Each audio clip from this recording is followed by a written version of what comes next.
இந்த மாதிரி வயர் வந்து எலக்ட்ரானிக் பார்ட்ஸ் கடையிலேருந்து வாங்கிட்டு வந்துருக்கேன். இப்போ இந்த வயர் வந்து எந்த அளவுக்கு குவாலிட்டியாக தரமாக இருக்குது அப்படின்னு நான் டிஜிட்டல் மல்டிமீட்டர் வச்சு செக் பண்ணி பார்த்து தெரிஞ்சு கொள்ள போகிறோம். இந்த ரேஞ்சில் 40 வச்சுருக்கேன். இப்போ வந்து எந்த அளவுக்கு நல்லா வேலை செய்யுதுன்னு செக் பண்ணி பார்க்கலாம். மீட்டர் வந்து நல்லா வேலை செய்யுது. இப்போ வந்து பாருங்கள், இந்த வயரில் வந்து இந்த வெள்ளை வயரில் இந்த கருப்பு வயரை இங்கே வைக்கிறேன்.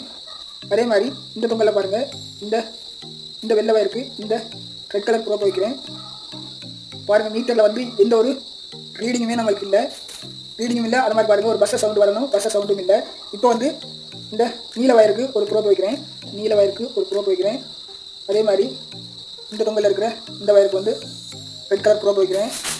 எந்த ஒரு ரீடிங்கும் இல்லை, பஸ்ஸை சவுண்டும் வரல. இப்போ பார்த்தீங்கன்னா நண்பர்களே, இந்த வயர் வந்து எந்த அளவுக்கு குவாலிட்டியாகவும் தரமாக இருக்குதுன்ற நம்ம தெரிஞ்சுக்கிட்டோம். பாருங்கள், வயரை பார்க்கும்போது இந்த ஸ்லீவை பார்க்கும்போது நல்ல குவாலிட்டியாக தரமாக தான் நம்மளுக்கு தெரியுது. ஆனால் உள்ளுக்கு பார்த்தீங்கன்னா இந்த வயர் வந்து இடையில ஏதோ ஒரு இடத்துல வந்து பார்த்தீங்கன்னா நம்மளுக்கு வயர் வந்து கட்டாக இருக்குது. இந்த மாதிரி ஒரு வயரை வந்து நம்ம எலக்ட்ரானிக் சர்க்கியூட்டில் வந்து ரிப்பேர் பண்ணும்போது இந்த மாதிரி ஒரு வயரை போட்டோம்னா நம்மளுக்கு பார்த்தீங்கன்னா கரண்ட் வந்து போட்டுக்கு பாஸ் ஆகாது.